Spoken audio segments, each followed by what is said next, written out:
in Quincy! Well, thank you for all coming out tonight because it is a wonderful evening.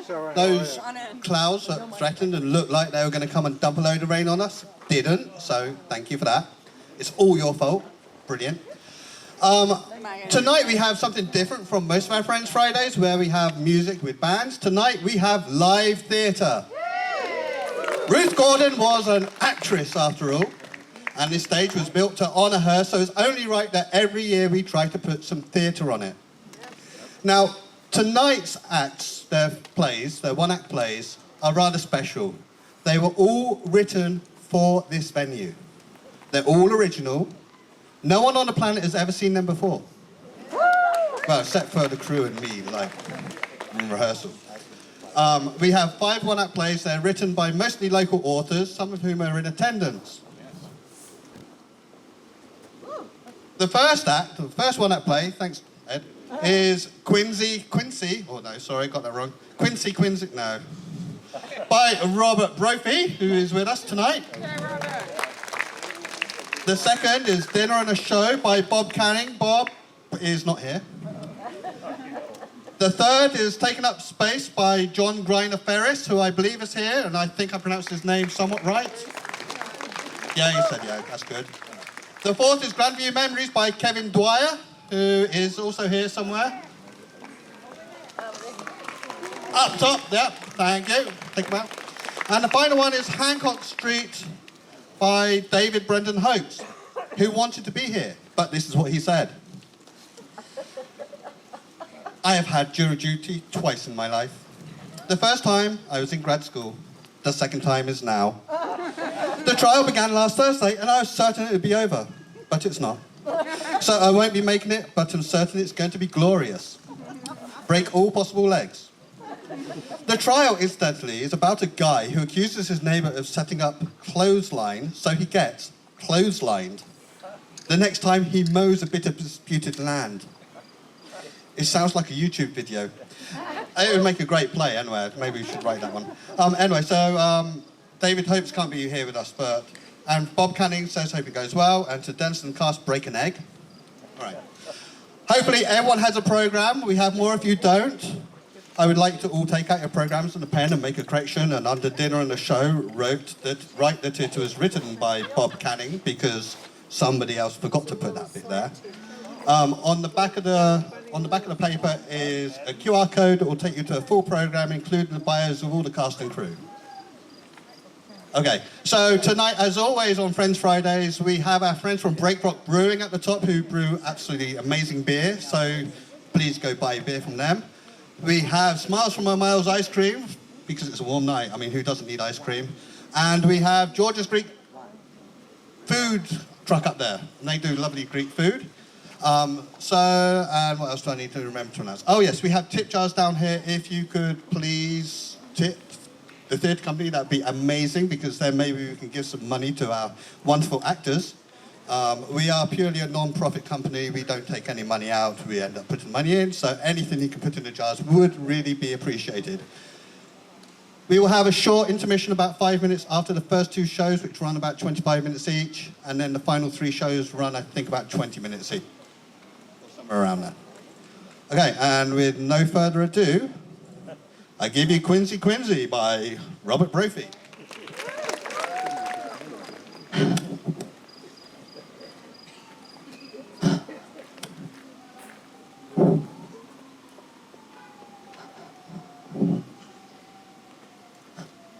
How did you do it?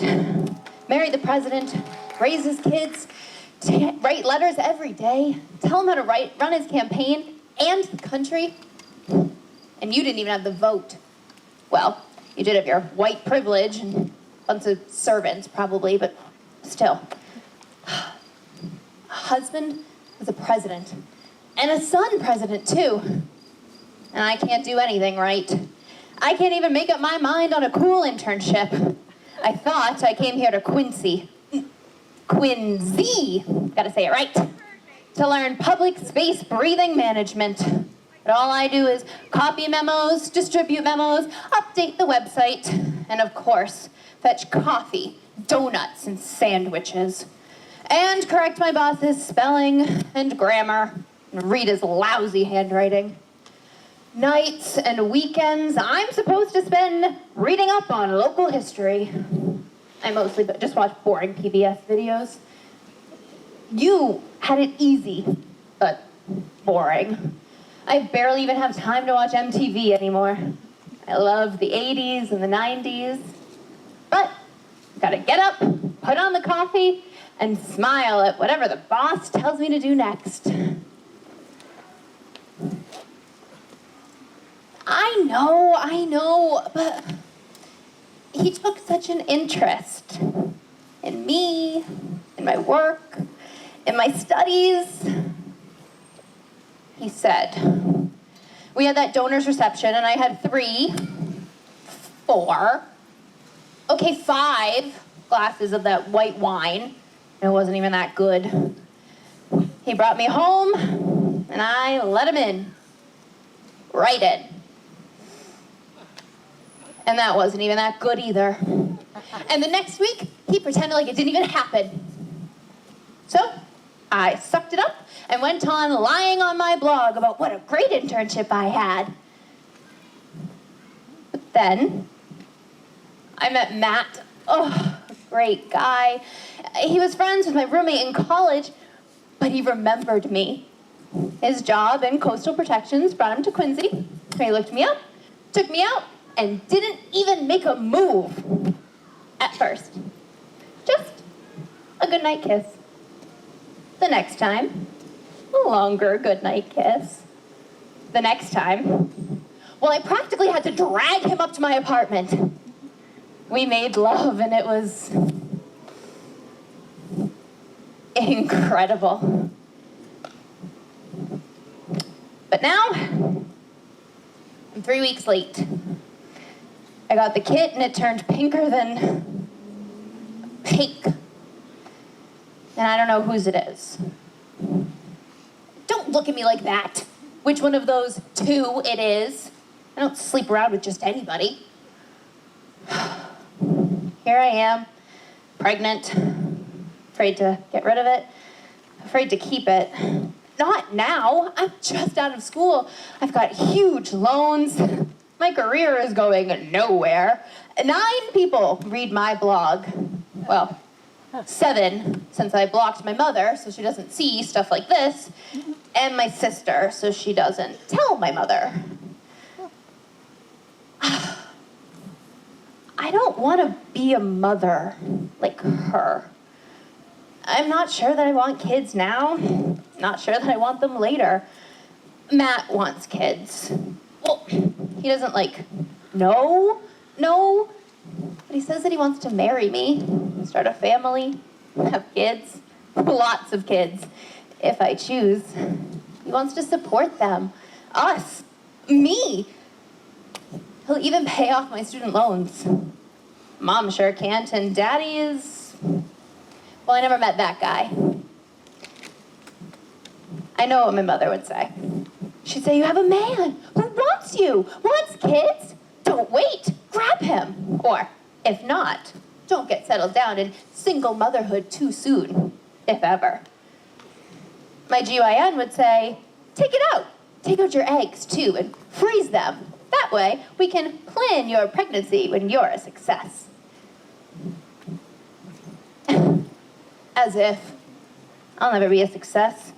Not like you.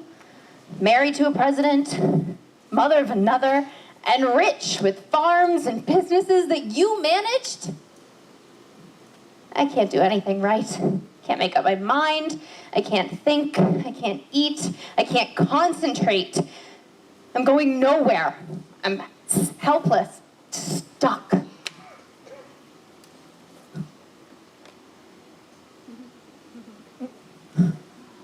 You're stuck. Try standing like that 24/7.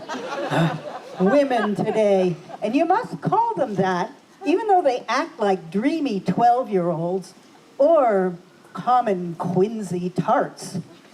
And then shocked to find they're pregnant.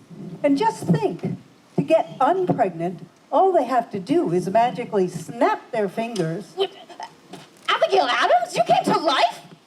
I was quite alive in my day, thank you, unlike you half-dead young ladies today. Half dead. You have some nerve, First Lady or not. It took nerve when the British came to arrest me to force John to surrender.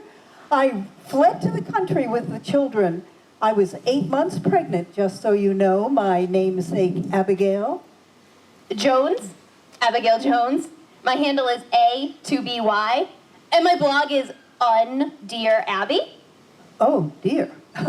No wonder you have only 9 followers. Well, 7 minus mother and sister. Let me guess. Matt plus 6 men who make lewd comments or egg you on to put up intimate photos. How did you know that? You're 200 years old. 6, well, never mind. Men don't change. Get yourself a good one. It's our only hope as women. And no, don't start. A single woman can be a success, but then that biological clock starts ticking louder than a New England grandfather. You think you don't want children now, but trust me, later on you will. Too late. And when you see time running out, you'll ask yourself, why didn't I do it then? It was so easy. Easy? I'm suffering. I'm nauseous and anxious. Oh, hormones, morning sickness. Girl, you don't know suffering until, well, never mind. I said easy and I meant it. Young, healthy, baby on the way, decent man who wants you. You're halfway home. Halfway? I just got aboard, and I can get off at the next station. Leave unwanted baggage behind. Is that what you think this is? Unwanted, unclaimed baggage? And I don't need a man for my only chance. I said a decent man who wants you. Speaking of which, didn't you say you have one? He wants you, baby and all, and you don't want him? He's all right, but I don't want to be controlled. No one tells me what to do, especially not a man who goes to church. Oh, there are worse places men go, much worse, and drag women there with them and won't let them leave. You know a lot about it for a woman who never left the farm. 2 years in Paris and 2 in London as wife of Ambassador Adams. Have you been there? And Boston, New York, Philadelphia when it was our nation's capital, and moving into the White House as soon as it opened. Oh, I brought up our orphan granddaughter Susanna there, and my nieces and nephews because their father drank.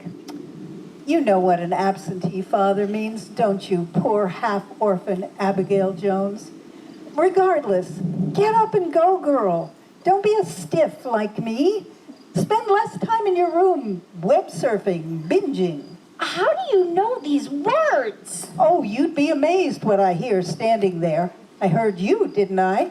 I know more about your dilemma, your condition, than you do. I doubt that. And besides, I refuse to surrender an inch of my autonomy. Oh, as if. You don't surrender your autonomy now to your endless searches for online advice, to your GYN with all those excess fees, surgical, chemical, insurance co-pays, licking his lips. Her lips. You've come a long way, Abby. Women make beaucoup money off other women's backs these days. Didn't you read Our Bodies Ourselves, the original chapbook edition? What? Oh, old feminism? Yeah, sure. I wrote a paper on it. I used AI, got A-. Huh. A-. That's what you are, my namesake Abigail. A-, Abby-. Or you will be if you don't step up and grab life with both hands. Who are you to criticize me? You may have been the First Lady, but you couldn't even vote. And can you? Are you even registered to vote? Too busy with your career, your blog? It hasn't taken off yet, but it is coasting nicely. When it takes off, I'll be ready for kids. Takes off? And when will that be? When you're 30, 40, 50 with frozen eggs at the ready? Let me tell you 2 sad facts of life. First, that works great for a man. There are plenty of younger women swarming about like pullets while the male struts his cock of the walk. But women, we get older, more wrinkled, less attractive. Men don't want mature femininity, the idiots, unless they're already married and happy to remember the good times. Oh, what about cougars? Oh, they're going extinct. Besides, remember the next day with your boss? No woman wants to wake up the morning after and find their male has fled them like a leper. You want to cuddle after incredible lovemaking? Does your Matt stay? Marry a decent man.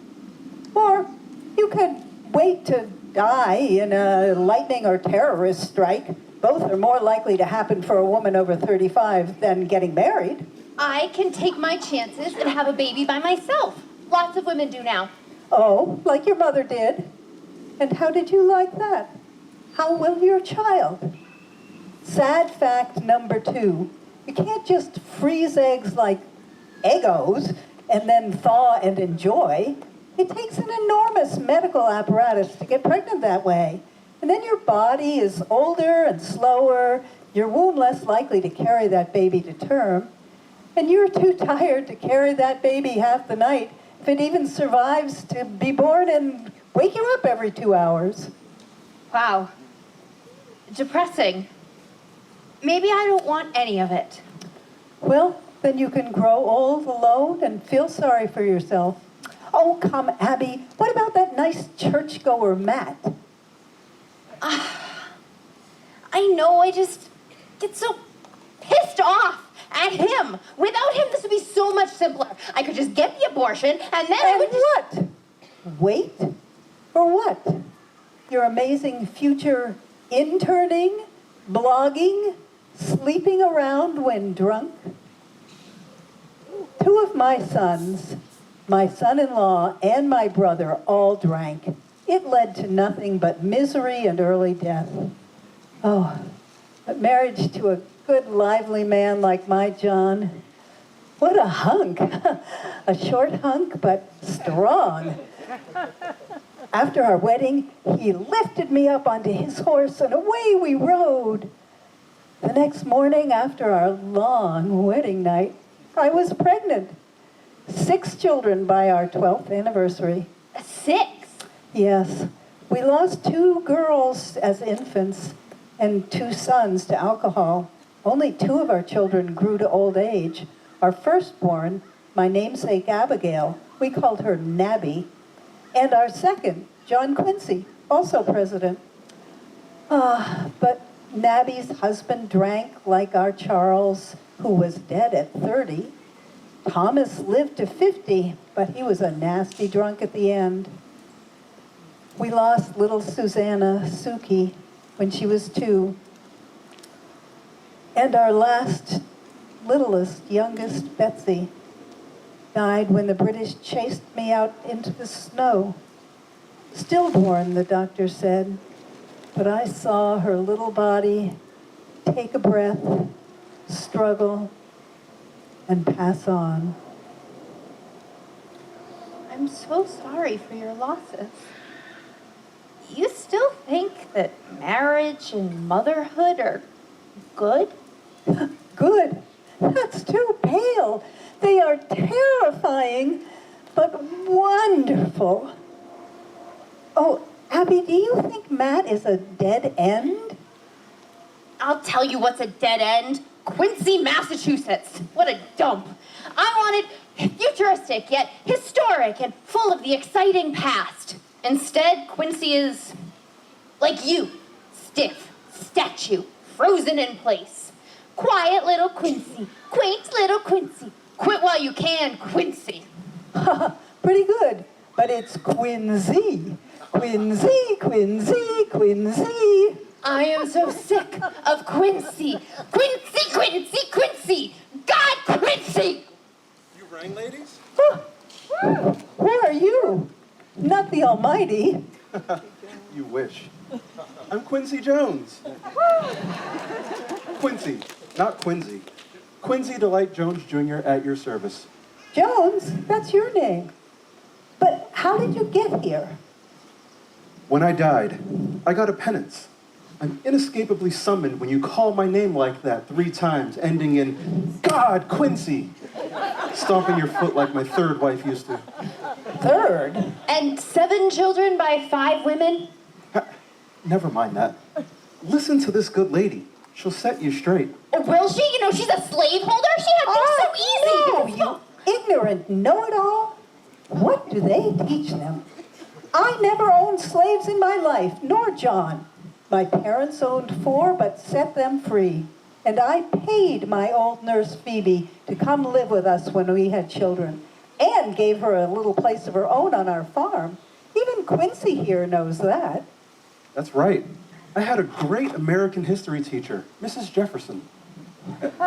You know her namesake, Thomas Jefferson, battled him over slavery. He never wanted to fight for his own ideas or sacrifice his comfort for them. I did. Every human is born free and entitled to freedom. And all have the right to life. Never mind the propaganda. It is one of the principles we live by, or should, to preserve our country's freedom and ours, our autonomy, as you call it.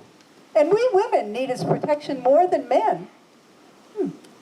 Why did they send you here to advise women about marriage, Mr. Quincy Jones of Quest and Q Records, countless hits and countless affairs, Hitman? I was Mr. Hitman Jones because I always remember the ladies. However, I love children too. I even started a foundation to help children with disabilities. I married my high school sweetheart, Jerry Caldwell, in 1957. We had a beautiful daughter, Jolie, French for pretty. After we divorced, life got complicated. A brief relationship with Cara Reynolds gave me another daughter, Rachel. Then came the Swedish beauty, Ulla Anderson. We had Martina, then my only son, Quincy Delight Jones III, before we married in 67. That marriage ended in 74, but then I married actress Peggy Lipton. We had Kadada and Rashida. We separated in 86, divorced by 90, but by 91, I was with the wonderful Natasha Kinski, who gave me my youngest daughter when I was 60 years old. I remember Mrs. Jefferson saying, John Adams wrote, 60's just like 40. I don't know about that, but 60 sure didn't slow me down. Didn't Mr. John Adams write to you, watch out, or he'd show you that 60 is just like 40? Nonsense. Good sense. And a very good line, judging by your blush. You liked it too. My mother told me about you. She said you even saw me when I was a baby. I looked you up. All of your kids followed you in cool careers. Jolie was a fashion model. Kenya was a model and an actress. Rashida was a supermodel with Vogue and My Vibe with the MJ cover. Rachel was a veterinarian. QD3 produced The Fresh Prince of Bel-Air and albums like you. And Kadada was a TV star. Angie Tribeca, the main character. She was the cool one. Although she lived at home with you, not with her mother like Rashida, who dated Tupac Shakur. Tupac? Rashida tore into Tupac for criticizing a great African-American role model. Who? Me! Who do you think? Booker T. Washington? All of your kids had great success. And what have I done? You followed them secondhand instead of living your own life. And don't pull a race card on me to try to excuse yourself and your 7 mixed-race children. America has many mixed-race children, including me. I'm D-A-R-A-D. D-A-R-A-D? Daughters of the American Revolution, African descent. George Washington and I are blood kin. I'm the great great, etc. grandson of some Southern Cavalier descendant of George's sister, Elizabeth Washington Lewis. Oh, Betty, a nice woman. Also married to a drinker. Look, I'm sorry for past American racisms, but I have current and future problems to think about. I'll see you two great spirits later. Maybe. Oh, Abigail, I can solve your little dilemma as to who fathered your child. You can? How? You do DNA tests? I told you. I hear almost all the gossip standing there. Your boss, so kind, so horny, so dismissive, cannot be the father of your child or any child. He decided for the future of the planet, for the sake of net zero, not to mention his own net worth, to have himself snipped. Snipped? We said gelded, neutered. She means a vasectomy. He won't be fathering children with anybody. Unlike Matt, who is clearly the father of your child. That is, if you had no other one-night stands wasted. No way! No. Good. Then Matt is the father of your child, a true stallion like my John. Or you, Mr. Jones, even if you were a rover as a husband and father. I was a good father, and I loved my kids, and they all knew it. Forget about me. My song is over. My day has passed. Think of yourself, young Abby. She's right. You got a man who will stick. Take him. My father was the one that held the family together. My mother, she had mental problems. She grew up in the Jim Crow South to once enslaved parents. That burned and branded her. But Quincy D. Light Jones Sr. gave us hope and pride. I always use his motto when deciding what to do next. He made each of us memorize this little rhyme. I taught it to all my kids in France, Sweden, and Hollywood. But now I'll teach it to you.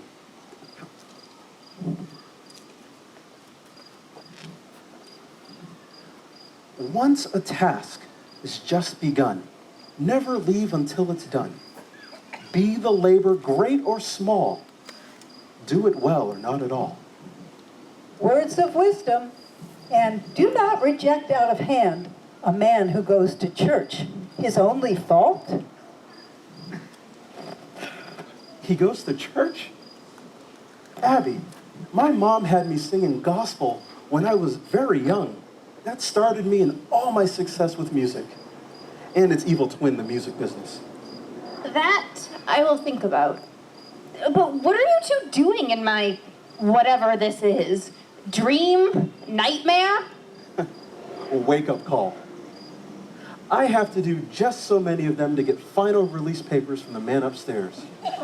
I listen to him. Soon, I can loaf like Miss Abigail over here up on her pedestal. It is no picnic out in all weather, but we will run along now. If only I could run. Gotta get the kinks out of my legs. Don't wait. We don't grow any younger by growing older, especially us women. Grab life with both hands when it's presented to you on a platter. Come on, Abby girl. I like that. Make your own choices, woman, but make smart ones. She's right. You've got great taste in TV, videos, and music, but you need smart thinking. Good luck, kid. Give you a hand, Miss Abigail.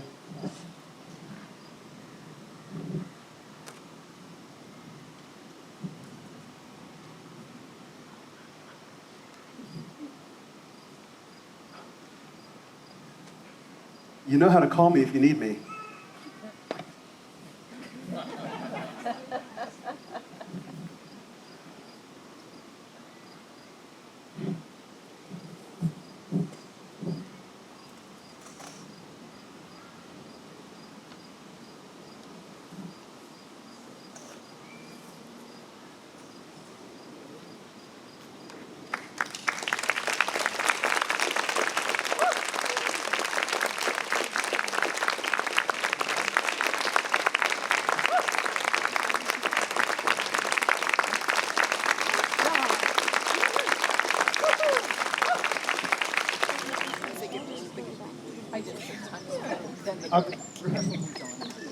Just wait a second, I'll get the door.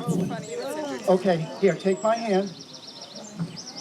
Oh, this must be something really special. I hope so. I mean, I think so. Oh, okay, let's go slow here. The ground's a little uneven. Oh, leave it to you to plan something just so bizarre. I mean, was the blindfold really necessary, darling? Hell yes, knowing you would have peeked and it would have ruined the surprise. Are there people here? Oh, it's awfully quiet. Oh, I smell pine. Are we near a Yankee Candle shop? Not quite. Oh, here. Where am I putting my feet? Right. Okay, you ready? Yes. Oh, the surprise is killing me.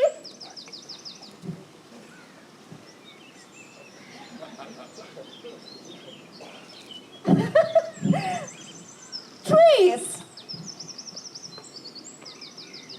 More trees. Oh, and look at that. Even more trees. Dead logs. Not a soul. To quote the kids, WTF. You know what? I'm just going to wait in the car until you're ready to just... Wait. There's more than meets the eye. What? More? Like what? A skunk? Oh, a bear?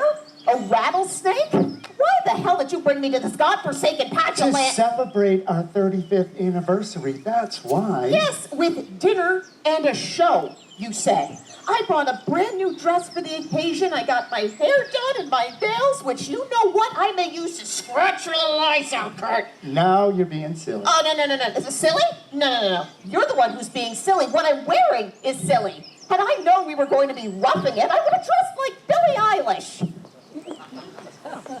Talk about overpromised and overdressed. I did not overpromise, and you are not overdressed. You look lovely. Perfect, in fact.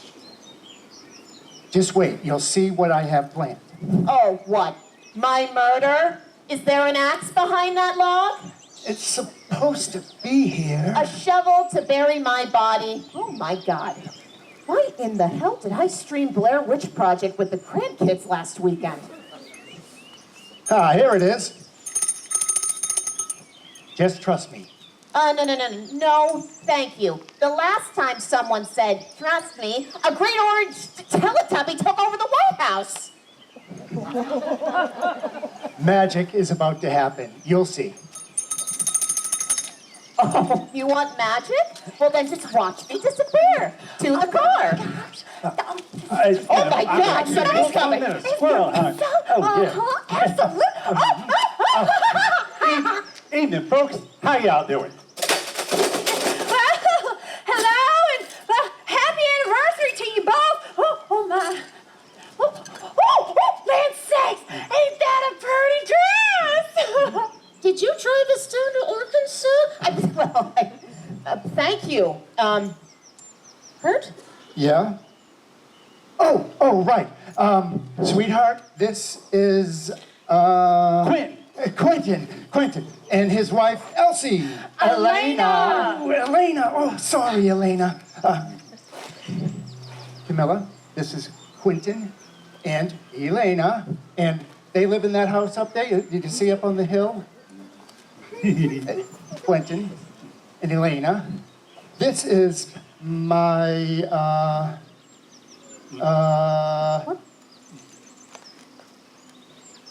Really, Kurt? Really?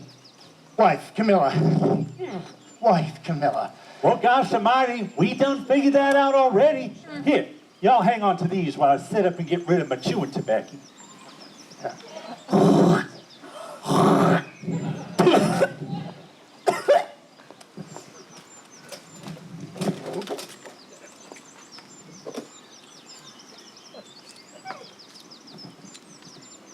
Walmart? Whoa. What? Your dress! I mean, oh, it sure is pretty. Or did you get it at Target, maybe? You know, Target, it's French for Target. Des Beaux Vêtements Boutique in Boston. That's French too, and it's where I got it. The Golden Boutique in Boston. Well, la-dee-da. The dining table's set up. You two gonna keep yammering about dress shopping or what? Sorry, Papa.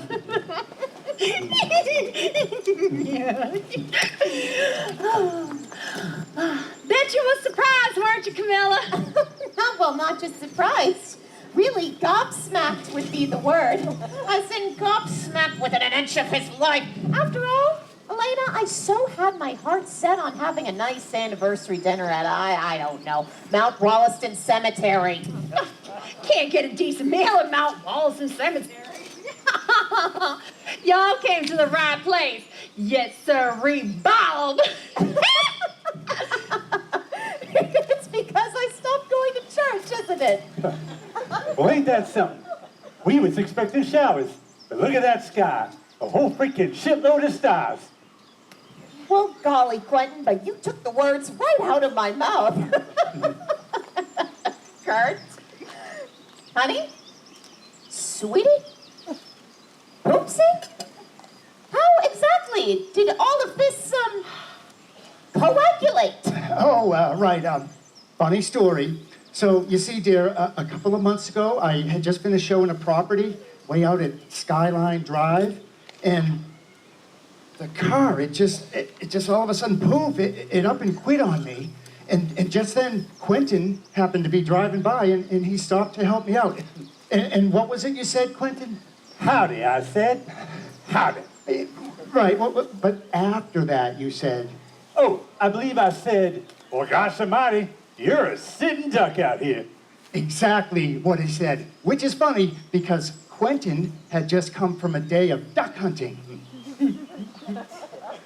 What?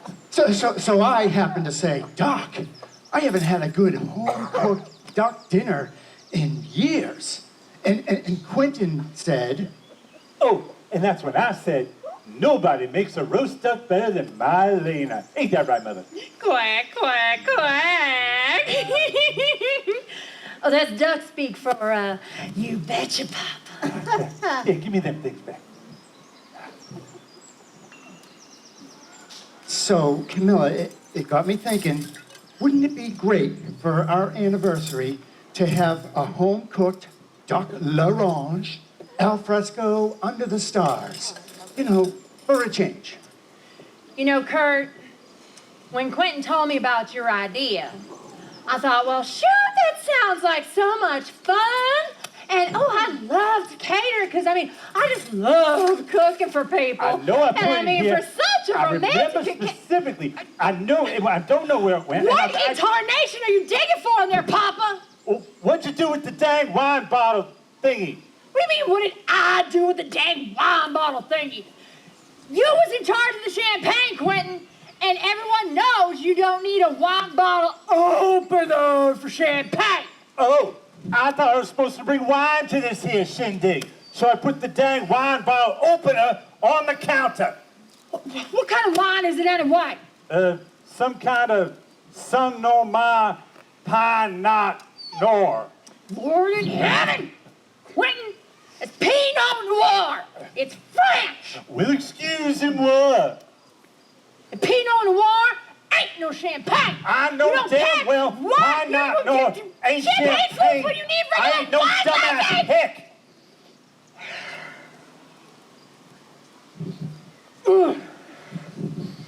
Well, I deal with the food. Quentin, you go on back up to the house and get the proper wine glasses and the wine bottle opener. In the meantime, you two, sit.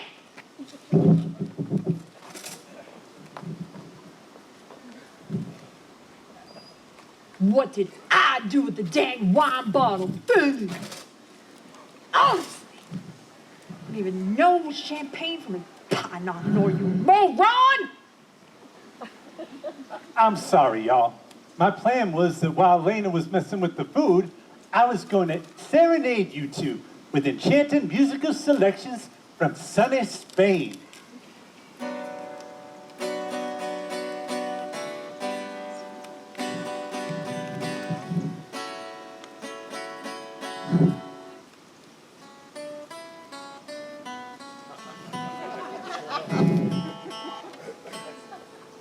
Quentin! Never get to have no fun. Pine not champagne. Spain. Oh my God. We're being held captive by Fred and Ethel Mertz. I'm so sorry, sweetheart. It was not supposed to go like this. No. Really, Kurt? And how was it supposed to go? Was it supposed to be a disaster? Was it supposed to be a catastrophe? Well, you know what? Hot damn. You succeeded. It's a disastrophe. Just why? Why couldn't have we gone to our old favorite, Mason's Steakhouse, for a nice romantic anniversary dinner like we've done for 20 years? And then after a nice dinner, we could drive over to the Company Theater and have a wonderful evening of entertainment like we always do. And then, just right now, we could be catching their latest production of, I don't know, The Odd Couple. That's just it, damn it. Are you even listening to yourself?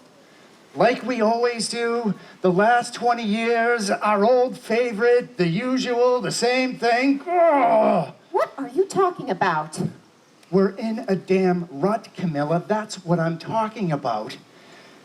I just thought, for once, for one anniversary, that we could do something. You could just break out of the same old mold and do something different. Something silly and fun and unexpected for a change. While we still can. I miss Goofy time. Goofy time? You mean from when the kids were just kids? Yeah, when the kids were kids and we were still young, relatively. But time, it just flew by so damn quickly. Remember when I'd come home from work and you'd have them most of the day and I just wanted a small piece of what was left, which wasn't much. No. You were always the one who read them bedtime stories, darling, and you acted out all the parts. You made them laugh all the time. You were a Cinderella for the ages. You bet your ass. Did you forget how much fun we had? I mean, all of us together. I mean, when I'd walk in the door and I'd yell, "Hey kids, guess what time it is?" And they'd yell, "Daddy's home, it's Goofy time." And they'd jump all over me. And they'd roll around on the floor with you and you'd be tickling them and sometimes you'd give them rides. They'd chase me down the hall and you'd be laughing and cheering us on. Yeah. Darling,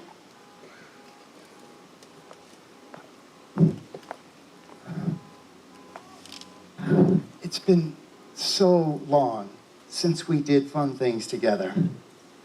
Somewhere between the roller skates, the bicycles, and the water skis in our past, and the canes, and the walkers, and the wheelchairs in our future, there's today, now. And I want to fill now with as much fun and unexpected surprises and goofy times as we can. darling, I am just so sorry. No, I have been so no, spoiled, don't say so that. I selfish. just didn't mean to. You hush your mouth now because I have a feeling that Mammy and Pappy Yokum are coming back. And you know what? I have a hankering for a swell dinner and a show. The goofier the better. Really? Really. Now kiss me, you big goofball.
Brava, brava. That was beautiful, Elena. Bravo to both of you.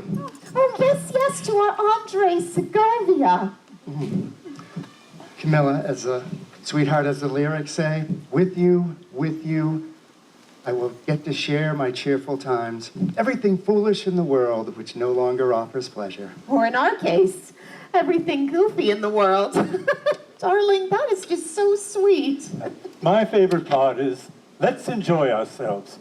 For fleeting and quick the delight of love is, as a flower that blooms and dies and can no longer be enjoyed. Well then, let's drink up while we still can.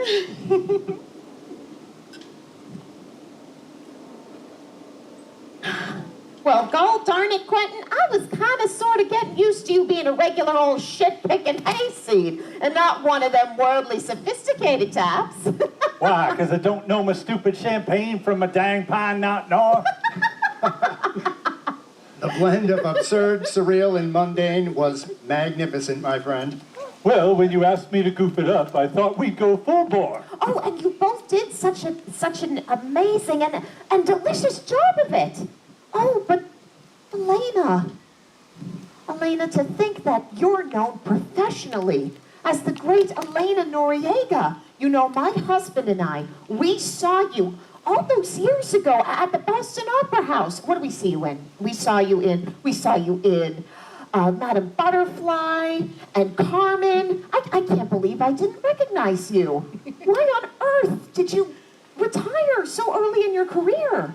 Exhaustion, plain and simple. I mean, New York, Sydney, Milan, Paris.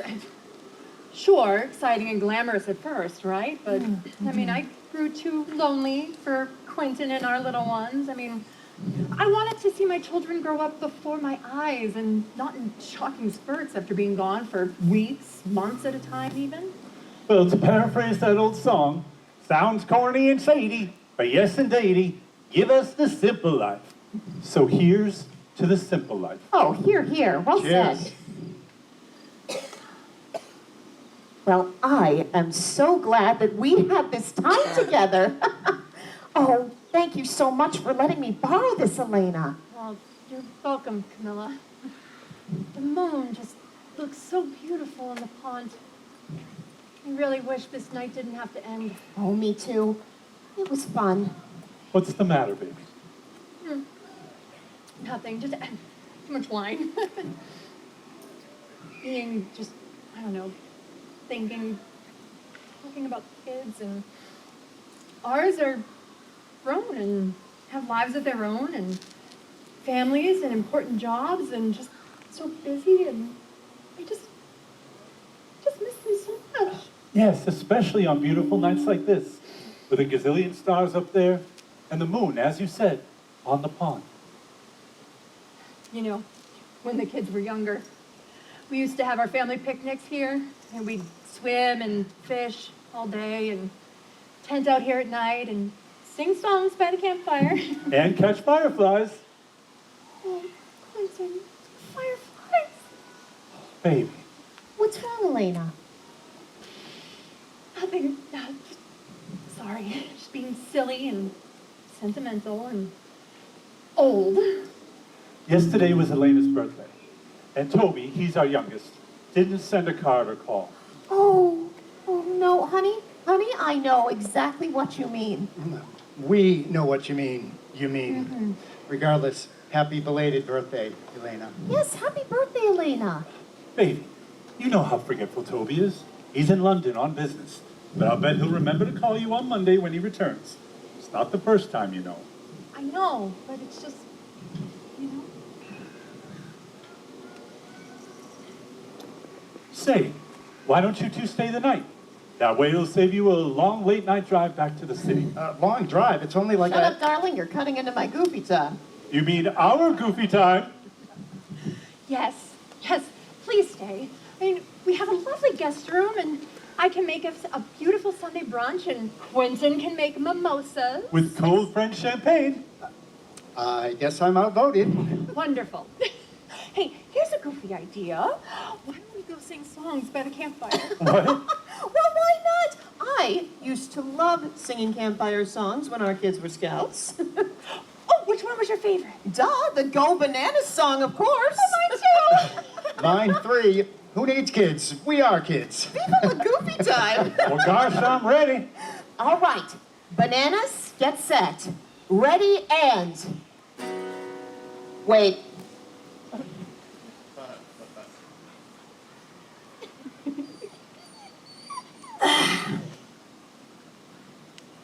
Okay. And a 1, and a 2, and a 3, and pick bananas, pick bananas. Peel bananas, peel bananas, and smash bananas, smash bananas. Then we eat bananas, eat bananas. Then we go bananas, go bananas, go bananas, go bananas, go bananas, go bananas.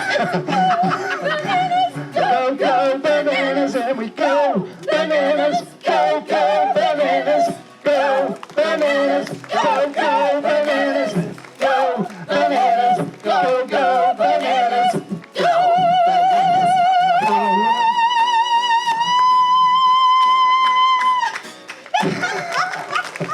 Isn't she great?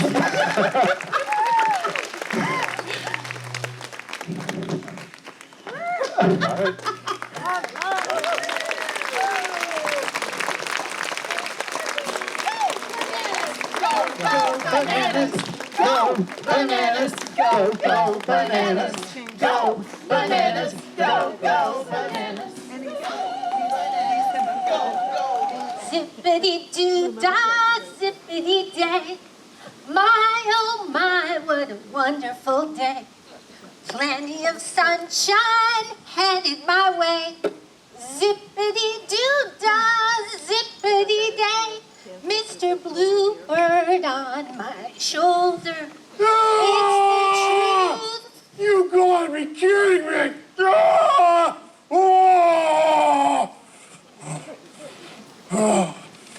Oh! God! What? The guy across the street! Which guy? The one across the street! He just moved in. He parked in my spot! Oh, Yeah! He parked in my spot! I don't believe it. What is the matter with him? Oh, I'll tell you what's the matter with him. Only a jerk parks in somebody else's spot. That's the matter with him. He's a jerk. I know. Huh? You're right. Well, do you believe it? How long have I been parking in that spot? I don't know, Will. As long as we've been living here, you've parked right there by that telephone pole. Yeah, and what is that?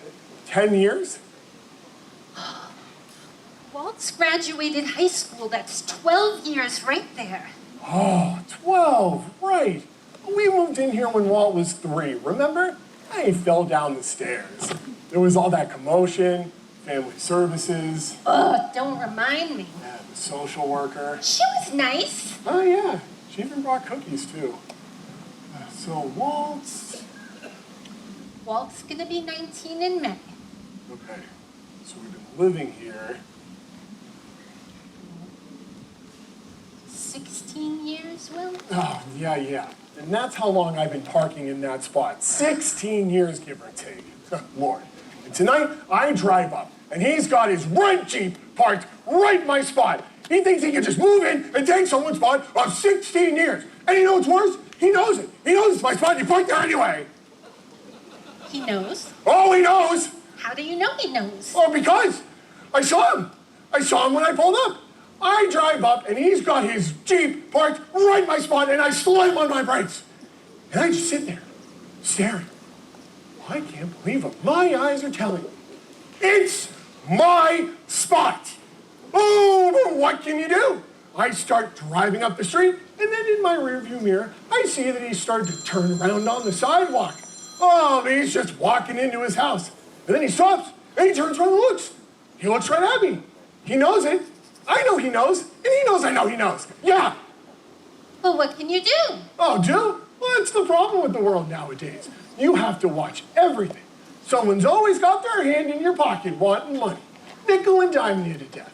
I mean, take a look at groceries, for example. 4 tomatoes, as hard as golf balls, cost $4. Oh, and then you come home and subject the He size. might be, Will. Oh, this looks like a nice parking spot. Don't mind if I do. I mean, who drives a Jeep anyway? What does he think he is? A forest ranger? Why doesn't he just park in his own driveway? He's got a driveway. Why doesn't he just park there? I don't know, Will. It looks like they have a lot of cars over there. What, so that's my problem? He can't just jockey a few cars around so he's gonna park in my spot? I have to get ready for work. I'm gonna get my parking spot back. That's what I'm gonna do. Oh? Maybe. Maybe he just, What? maybe he needs to be told that it's your spot. He's new to the neighborhood. He could be just, you know how some people are, just clueless. Clueless? That's an excuse? Yeah. No? Yeah. They just don't see. They're so caught up in their own lives, they just don't see that there's other people in this world with parking spots. People have it hard nowadays. How can that be? I've been parking in that same spot for 16 years. How can you not see that? This is like Mao's wife. Mao's wife? What does Mao's wife have to do with any of this? Well, she lived right next door. Yeah, okay, and she died. What does this have to do with my parking spot? We didn't even know she was sick. We were neighbors for all those years, and we didn't even know she was sick. So sick, she died. And we didn't even know she died until the funeral passed by the house. Remember? And the hearse stopped in front of their house and sprinkled rose petals all over the road. I thought that was so pretty. We didn't even know. No, Mao still works part-time down in the area. I still feel bad with her dying like that and us not knowing. And how were we supposed to know she was so sick? No one ever told us.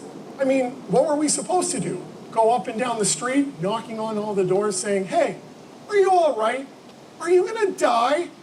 Just asking.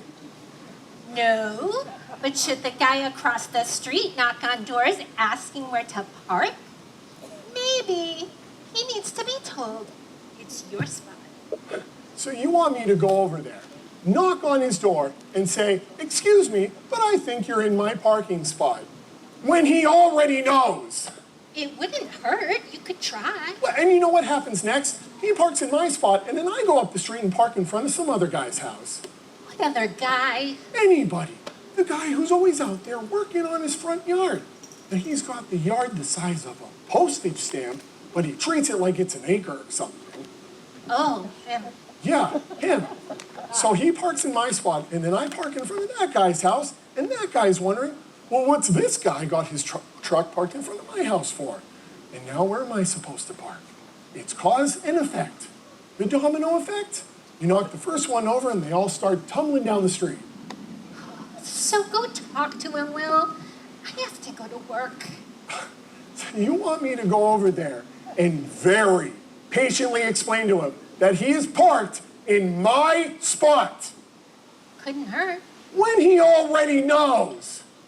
Do what you want, Will. Oh, and I suppose you want me to go over there and give him some cookies too. I don't care what you do. I can't be late for work. Oh! Oh! Oh!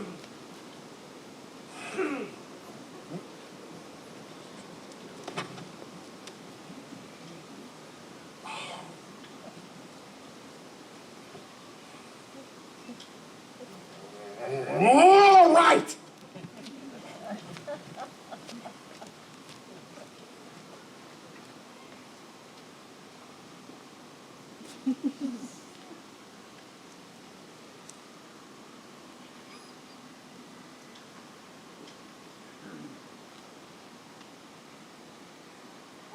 come on! You got to be kidding me!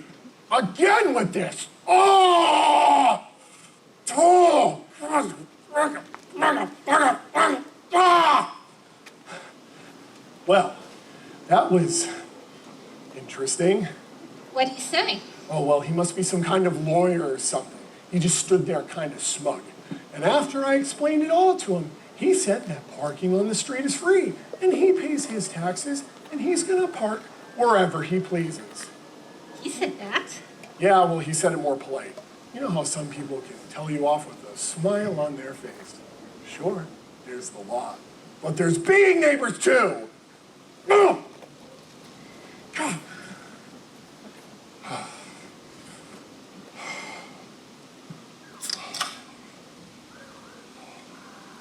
So, what'd they tell you at the unemployment office today? How much are you getting? I didn't even know where the place was, but they must have moved it. And I walk in, and I say, "Excuse me, is this the unemployment office?" Girl behind the desk, no older than Walt's age, says, "No, sir, this is the Workforce Labor and Development Office." I said, "Oh, that's funny. Well, where is the unemployment office? It used to be around here somewhere."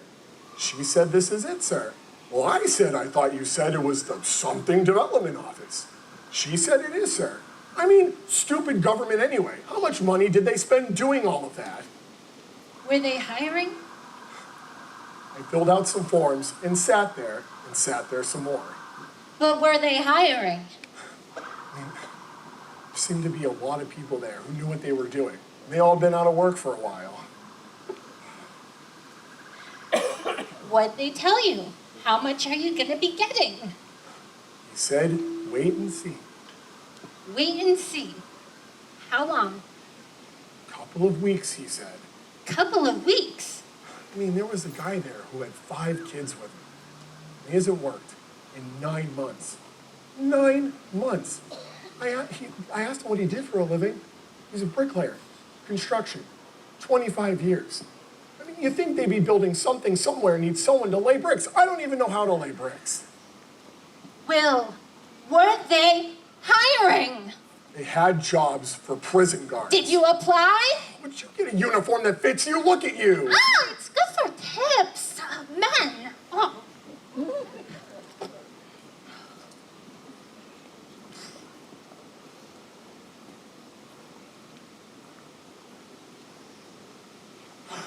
Hey, Adele, I have an idea. Tomorrow, why don't we take the truck and go up to Castle Island? Watch those big planes take off?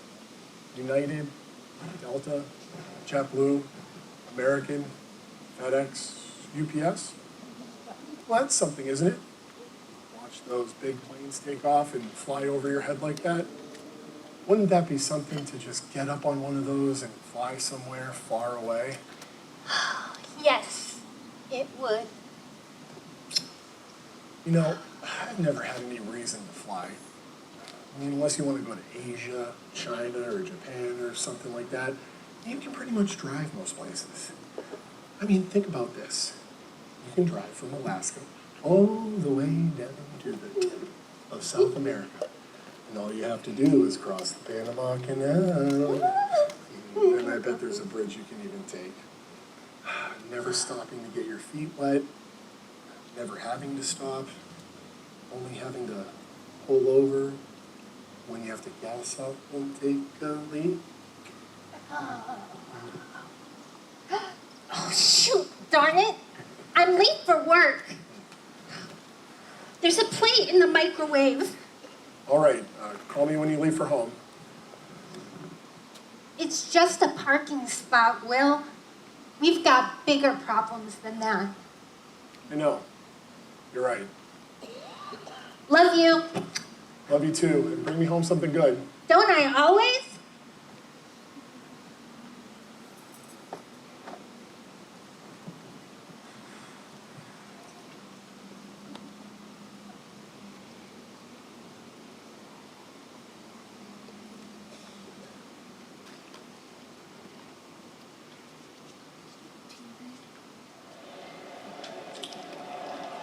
into right field. Abreu on the run. He cannot make the catch. It's down on the ground, and he will throw it in late. Coleman is home, and the Yankees have the lead. The ball gets away. Oh, come on. Are you kidding me, Red Sox? Oh, you're just as terrible as ever. Oh, yeah, now I'm parking spot. Oh, come on. Oh! He got a great jump on it.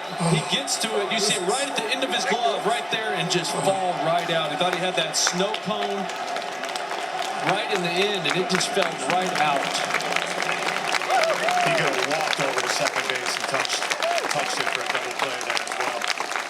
And the ball came to no play.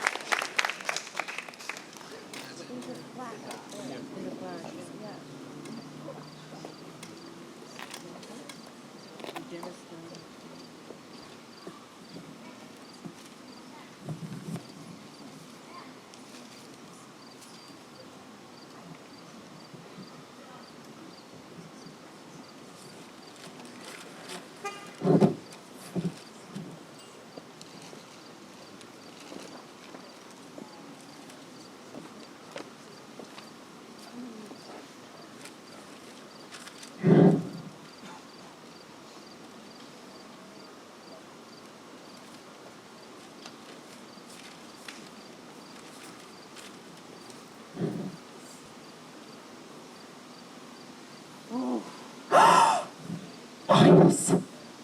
Miles! Oh, Miles!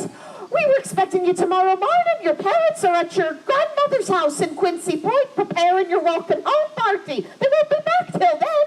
Hello, Carol. I managed to return a day ahead of schedule, intending to arrive early, but lousy weather conditions caused a delay, and we were held up in Connecticut for approximately 6 hours due to signal problems and flooding on the tracks. Oh, welcome back, sir. We are so glad you've returned. Oh, let me assist with your belongings. Is this all your luggage? Oh, my goodness. Yes, I travel light. Before departing Germany for London, I gave away my Army equipment to colleagues, as I did not anticipate needing it at my next assignment. These aren't heavy. Oh, I'll take them to your room, which is prepared. Oh, if you'd like, I can send word to your parents at Quincy Point. I know, it's late, but I know they'd be so excited to know you've arrived. Thank you, but there was no need to call. I'll see them in the morning. How'd you get here, sir? I took a taxi from Wollaston Station and shared the fare with Steve Clancy, who resides on South Central Ave. He's about 4 years younger than me and works at the post office at South Station. You know, I don't recall him, but my memory wasn't as strong as it used to be. Let me get these for you. Carol, could you tell me what is on the table? Oh, goodness. Well, your mother set out some things for you to review. They include newspaper clippings, letters from friends and family, and some things for you to review upon your return. Can I get you a bite to eat? No, thank you. I'm not hungry. Ooh, what is in the decanter? Oh, your father found a bottle of Burgundy from 1932 in a cabinet. It must have been some old gift that had been set aside. I know. He thought he put some in the decanter, but as you can see, no one's drunk it yet. I'll have a drink. And then I will look over these items before heading upstairs to sleep. Understood, sir. Welcome home. I'll see you in the morning. Good night, brother. Good night, Carol. Thank you. I will see you in the morning. I plan to share some stories.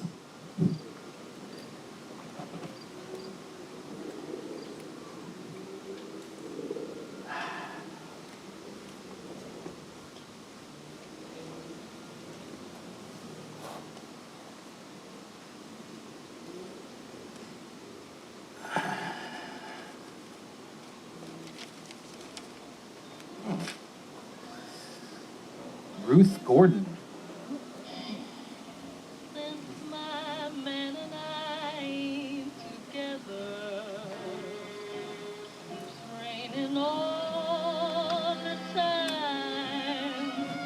Stormy weather. Life is fair, gloom and misery. Well, suits tonight.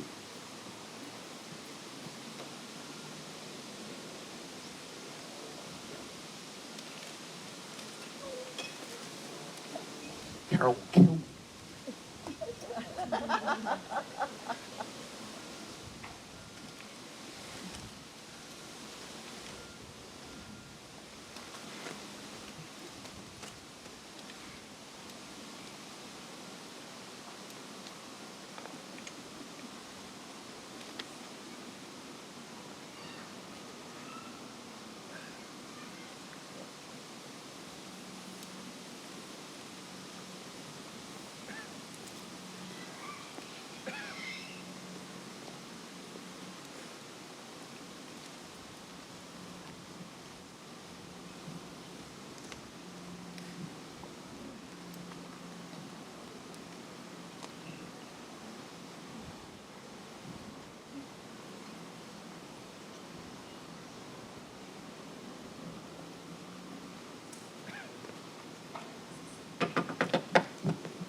Emily?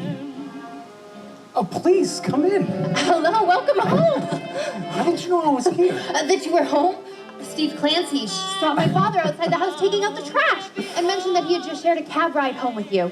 I was coming back from my friend's house, so my father told me. I walked up the street, saw the porch light on from the street, knocked on the door, and here we are. I'm very glad Steve informed your father. Please, have a seat on the bench. I've been looking through some things my mother saved for me. Would you like a glass of wine? No, thank you. What is all this? Just old newspaper clippings and letters that were meant for me but didn't arrive on time, among other things. I might have a few letters in there for you. When I heard you were in Europe, I wrote letters and gave them to your mother, hoping that they would reach you more easily. No, that makes sense. I moved around frequently and didn't receive mail from D-Day until December 1945. After that, I only occasionally received some letters. What are you reading? Oh, this article about Ruth Gordon from 1943, covering her role in action in the North Atlantic. I didn't see the film until 1945, a month after the German surrender.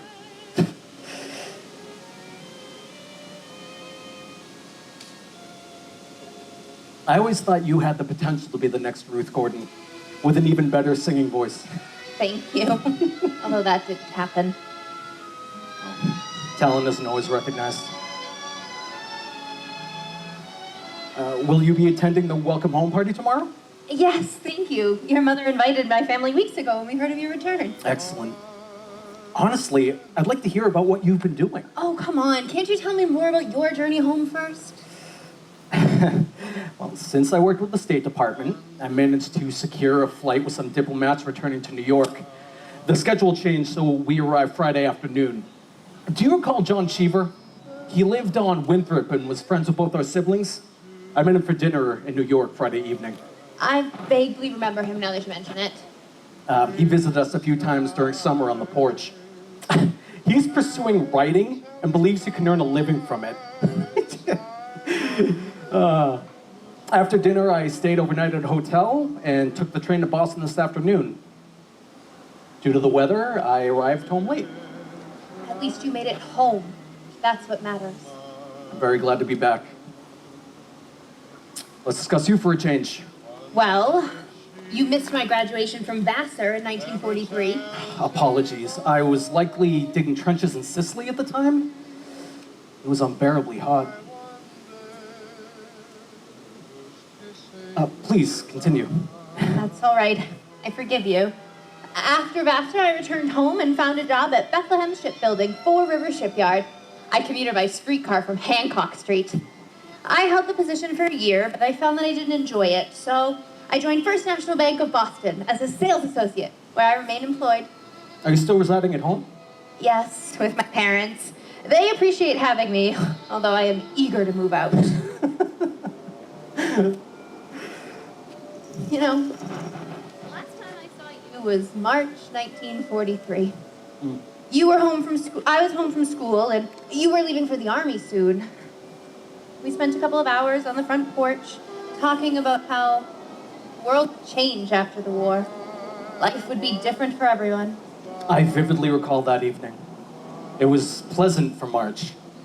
You wore a yellow dress, bobby socks, saddle shoes, and a sweater with your hair pinned up. That's You right. mentioned you quickly assembled the outfit to come see me. That's right. All of my stuff had been packed up for school. I had to rummage to find something to wear. I think I wore that dress in high school. Oh, you looked wonderful.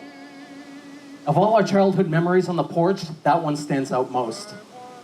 The sky was clear. We could see sailboats in Quincy Bay, and the stars overhead. That was one of our memories from Grandview. I know I had a lot of things on my mind that night, and you did too. Grandview memories. Seems like a long time ago. Yes, it does. You had mentioned that you had wished you had been more present for me during that time, and you apologized. I understood what you meant, but I didn't want to say anything that might leave a negative impression. No, there's no need for concern. I wouldn't take offense at your words. In hindsight, I regret focusing so much on myself that evening. I should have communicated more openly with you before. I cared about you, but I found it difficult to express my thoughts then. You supported me during that time. When I entered school, you walked me home. Whenever possible, you attended my recitals and plays. You made sure I had what I needed. I appreciate that. Although you were older than I was, and so you graduated, left for college, and then the war occurred, which altered our circumstances. I regret not speaking up earlier. I assumed there would be more opportunities, but events unfolded otherwise. We're here now, and that's enough. Same goes for me. I wish I had been able to articulate my feelings back then, but I always struggled with what to say. Time passed quickly, and eventually it felt too late. I suspected how you felt. I focused on moving through different stages in my life, attending Vassar, graduating, moving forward. The war altered things for everyone.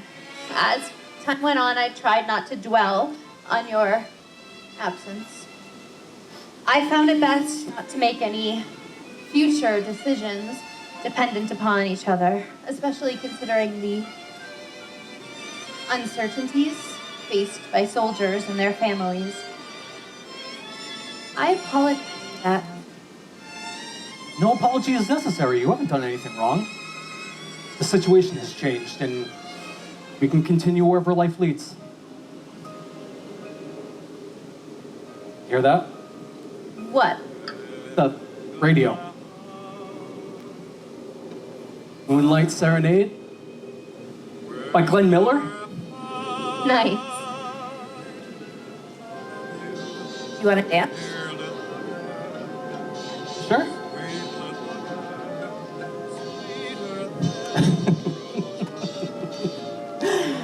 Woo! Did you know this used to be a swing song? Didn't we dance to this at Quincy High? No, it was The Way You Look Tonight.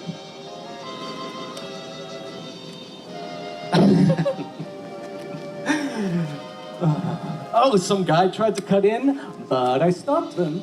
That was Edward. He's nice. Forget him. Say, did you ever run into Glenn Miller in your travels? Funny enough, I had to announce his death in Paris. I'll tell you the whole story tomorrow. Looking forward to it. I should go. It's late. See you tomorrow? Of course. Good night, Miles. Good night, Emily.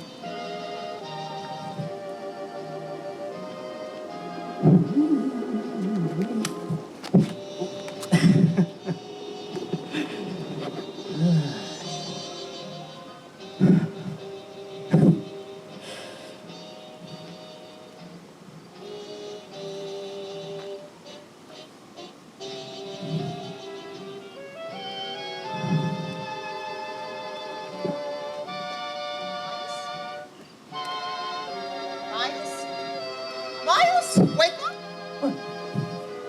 You slept here all night, love. Are you okay? Do you want breakfast or coffee? Sorry, yes. I'll get some rest before everyone returns. Were you talking to someone last night? Ooh. Or just the radio? I never knew you liked burgundy so much. I was talking to Emily Talbot last night. Long story, she stopped by to say hello. What? Oh. Sir? Sir?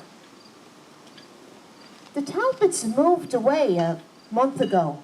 I recall your mother was talking about it.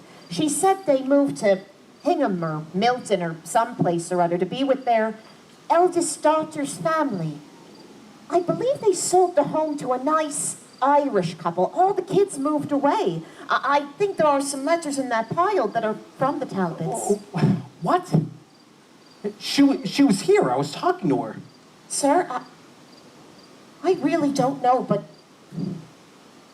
you should get some sleep. Real sleep. I know she doesn't live around here anymore. You know what? I need some rest. You're right. I must be losing it or something like that.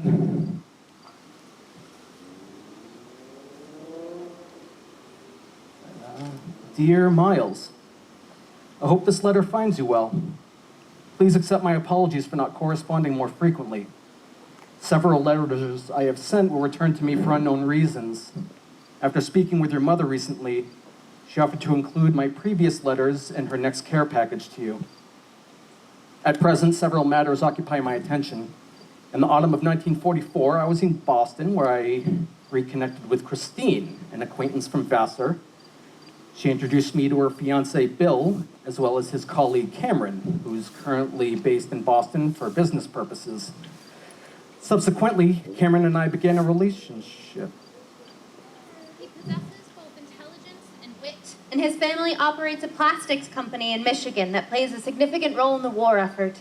Due to his responsibilities within the company, Cameron is exempt from military service. Looking ahead, he will assume a position in Washington, D.C. as a lobbyist for the plastics industry next year. We are now engaged? And our wedding is scheduled for November 1945 at the Harvard Club in Boston, of which he is an alumnus, class of 1941, same year as you. Additionally, my parents are selling their home in Walston Hill and relocating to Milton near my sister's residence. I will miss Walston Hill and all the memories associated with it.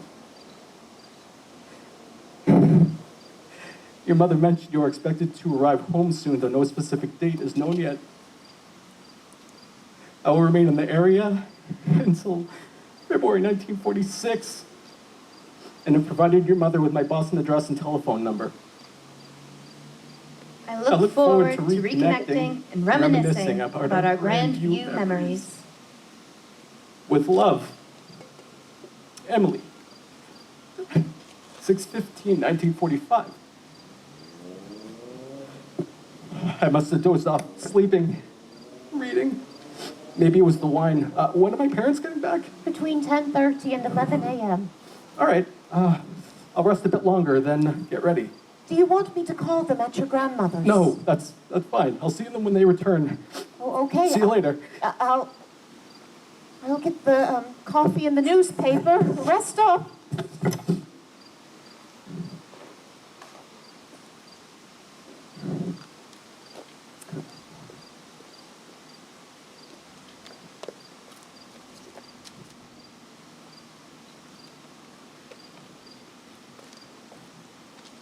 Where on earth did these come from? Oh, well.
that. Sure.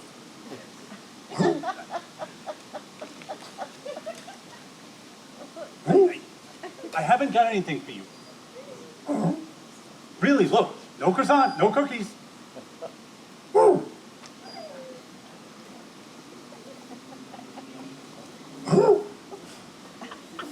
All right.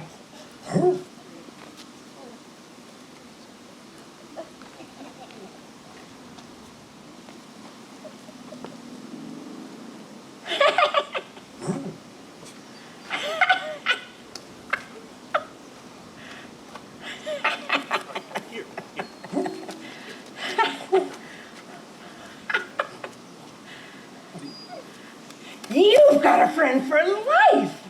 Excuse me? That pigeon you just fed, you've got a friend for life. That's real return on the price of a blueberry muffin. Oh, it wasn't a muffin. It was, okay, but it didn't start there. He was looking at your thing there, your diary. He was impressed. You know what pigeons do when they're really impressed? You don't have to talk about that.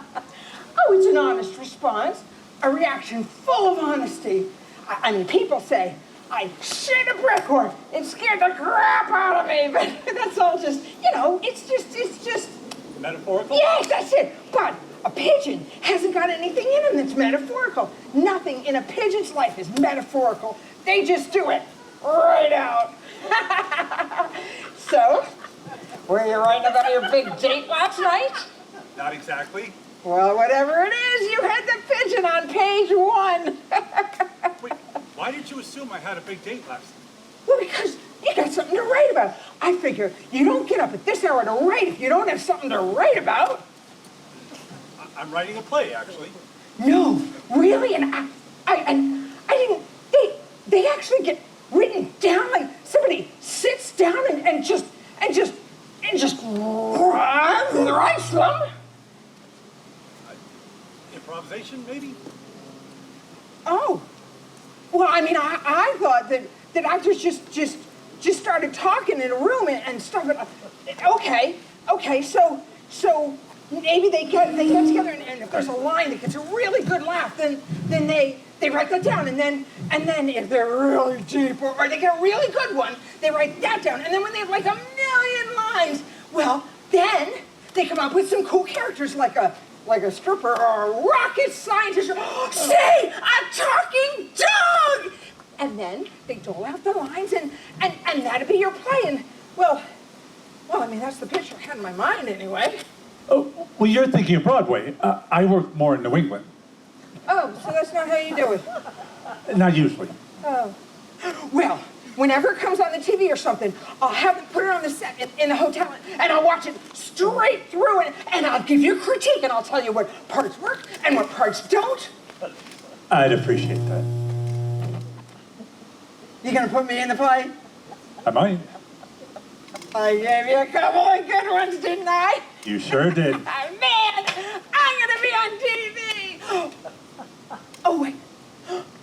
Can I tell people? Oh, I don't want to be a spoiler or anything like that. We can make sure that doesn't happen. Man!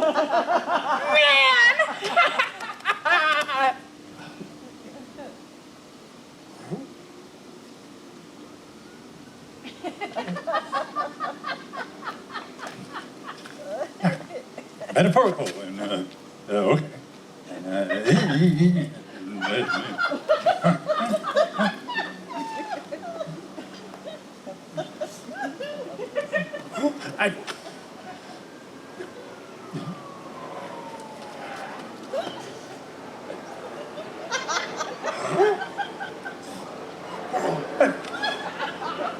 It's a first draft. I mean, wait, stream of consciousness. Yeah. It's no, don't eat it. Hey, no, stop. Shoo. No, I'm working on it. It's a work in progress. All right? Yeah. Yes. Just wait. Be patient.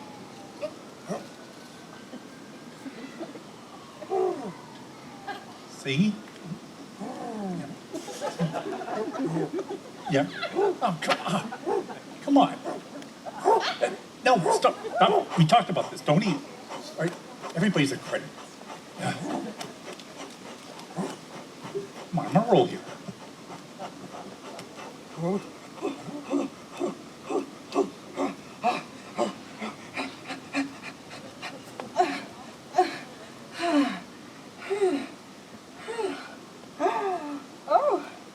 Oh, I didn't see you there.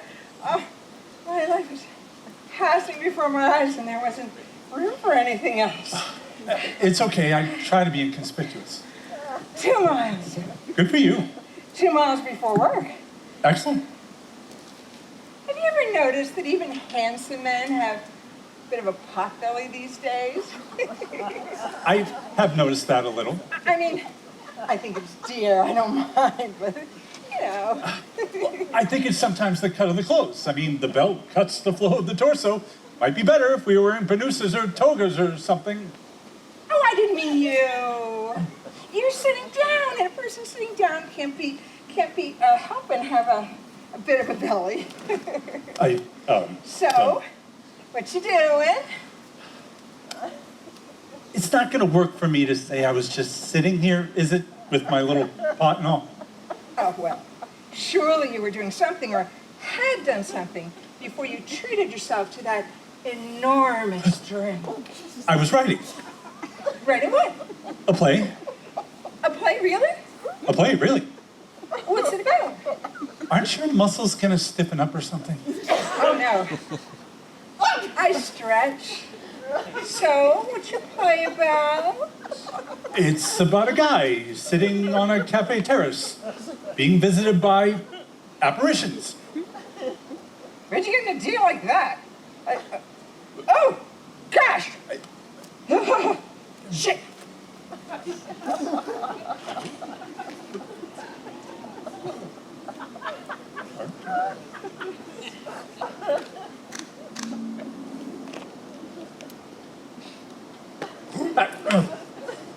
Let's see. Yeah, see? We need sex appeal. It's just like, yeah. So, yeah.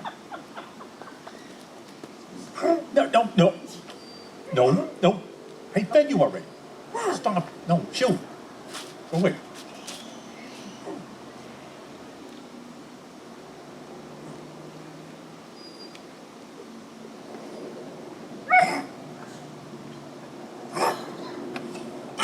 Hey.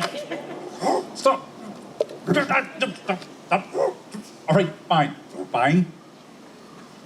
I wasn't gonna eat any. Yeah. I'm on a roll. You're not supposed to be feeding the pigeons. I wasn't feeding the pigeons. Just then. Look to me like you are. Say, got any change? No. Well, how'd you get your cup of coffee? Credit card? Got a cashier's check? No, I don't have a cashier's check. You're not homeless. I identify as homeless. I was just trying to start a conversation. Okay. I'm writing a play. It's about a guy sitting at an outdoor table at a cafe on Hancock Street, writing a play. I did not intend to be doing exactly that when I sat down. It's just what happens.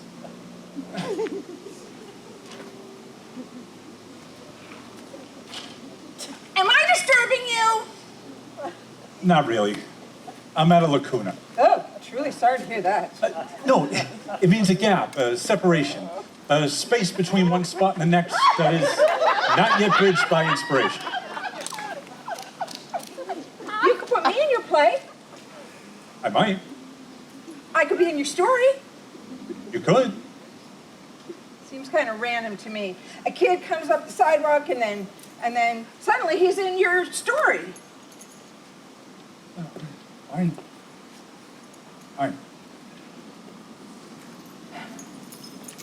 Lots of pretty ladies jogging. Yes, there are. If I was sitting there, I'd be looking at the pretty ladies. Well, you are sitting there, or at least there. You've got the prime babe watching spot. You want to trade? Nah, I can watch the girls anytime. I seldom get to watch a guy writing a play. It's kind of a play already, right? Like a kid walks up and suddenly he's in your story and then this happens and that happens and hey, that big old pigeon is watching you from across the street. Wow, already an audience. 2 of us. I've had worse. So, your play, is it funny? Hard to tell. I might mean it to be. What's the opposite of funny? Oh, tragic. Oh. Oh, is that it? Is it tragic? No sane artist would ever deliberately create a tragedy. When it happens, it just happens. My life is a tragedy. Oh, this should be good. Maybe we don't understand what each other means by that word. Oh? Like when your mom and your dad and your kid's sister were all killed in an accident and you're left all alone, wandering from Starbucks to Starbucks, just looking for company, looking for someone to hear the sound of your voice, that distant look of annihilation on your face? Hey, kid, was that it? Did that really? Oh, God, I am so sorry. I am so sorry.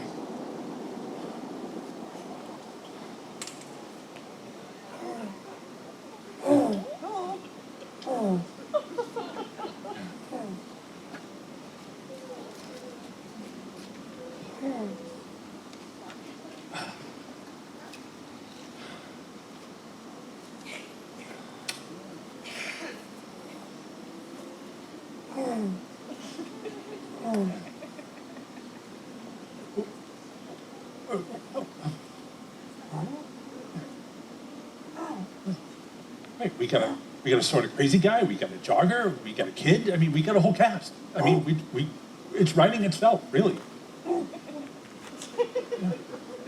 What, is that a period or a comma? Semicolon? Okay, all right.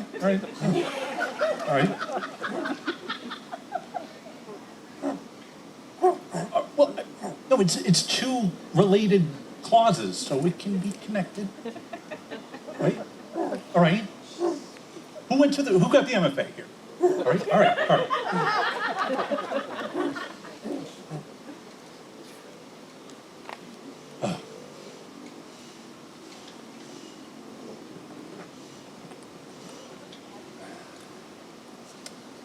Let me guess. You're one of the Furies here to punish me. Got a light? No, I do not. Got some change? No, I do not. Got a newspaper or something? No.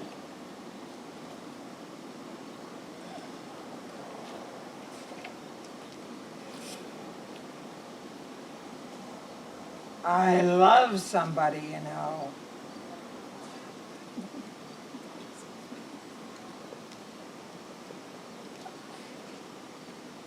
Why are you looking at me like that? That is the very last thing I expected you to say. And you know what you're supposed to say when you hear that? No, I don't. You're supposed to say, I love somebody too. When you do, you think of him in your heart.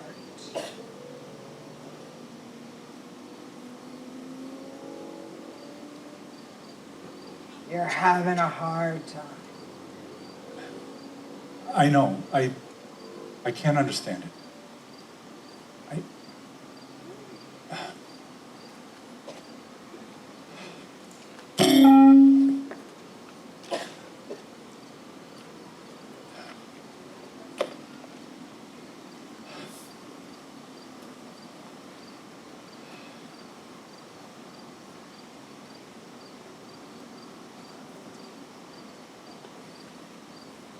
Got a light? No, ma'am. I just said I didn't. Oh.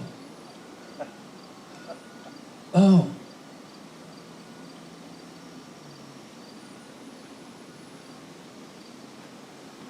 'Cause that's what you need, my friend. I think that's what you need.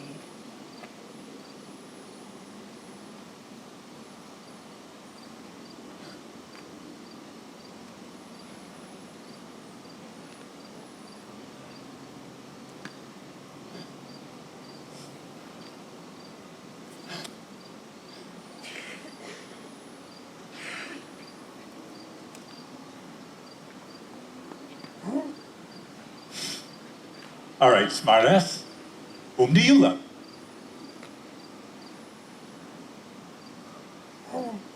Oh. Oh. You want another muffin? You just wait right there. I'll get you a muffin.